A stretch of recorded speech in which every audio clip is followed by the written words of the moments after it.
बिस्मिल्लाहिर्रहमानिर्रहीम अस्सलामु अलैकुम मरुप मपांग इचिने नाउसिंग असिगी वीडियो असिदी हौजिक इखोइना लैरिबा मफम इंडिया हिंदुस्तान असिदा यामना ताबदा तू चुंगलबा अमदि कीरबा मफम अमा थोलई मदिगी मफम अदुदि मसिनी मुसलमान सिंगना दान तौरगा मुसलमान खक्कीदमक्ता हाइबदि मुसलमान की मान चांग मयाम सदका खैरात जकात न चिंगबा पैसा असिबु दान तौरगा थमलिबा अदुगुमला वक्फ वोट हारिबा वक्फ वोट असिगी मतांगदा बीजेपी लुचिंगबा हुजिकी हुकूमत इंडिया दा पालिबा हुकूमत बीजेपी लुचिंगबा मोदी की सरकार असिना हारिबा वोट असिदा खुथिंजनबा होरकले हाइबदि मसिगी वोट असिदा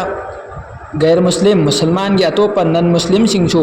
मसिदा याहनगदबनी थबुक तहनगदबनी असिना चिंगबा वफम कयामरोम निसिंगलकली पार्लियामेंट पुखलकली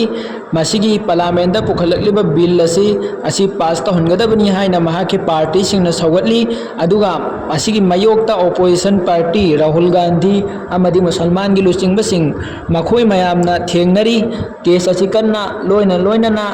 हुजिक मुसलमान की संगठन जमीयतुल उलमा हिंद अमदी मुस्लिम लॉ बोर्ड प्रेसिडेंट हारिबा मखोय मयाम असिना मसिगी मयुक्ता खोलाव कयामरोम लाउरी वक्फ बोर्ड असिगी मतांगदा मुसलमान सिंगदगी पुकनिंगी वरोल लौरी मसिदा करिगुंबा बीजेपी लुचिंगबा नरेंद्र मोदी असिगा लोइना मखोयगी पार्टी असिना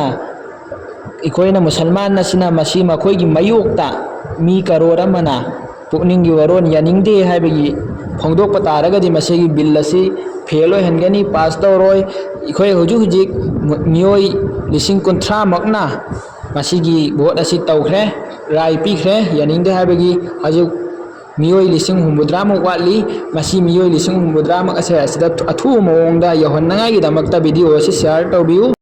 लोइना अहानबदा इखोयना तौगदबसी वीडियो चैनल असी सब्सक्राइब तौबिरो अदुगी मतुंगदा चैनल असिदा कम्युनिटी दा इखोयना मसिगी स्कैन तौनंगाई स्कैनर अदु थागत चक्रबनी हारिबा स्कैनर अदु दा इखोयना गूगल दा चंगबिरगा मसिगी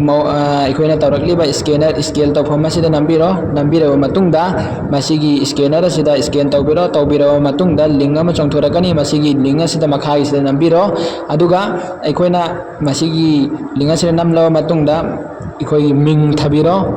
खरा डिस्क्रिप्शन पिरो चिंथरलगा अदुगा मिंग थबिरगा इखोई मथक्की सेन तौफम मसिदा सेन तौबिरो अदुदुम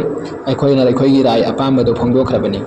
मरम असिना मुसलमान खुदिमक्ता मसी थुंगहननागाईगिदमक्ता फेसबुक इंस्टा व्हाट्सएप न चिंगबा खुदिमक्ता मसिगी वीडियो असी शेयर तौबिनगाईगिदमक्ता इसिनि नावसिंगदा निसिंजरी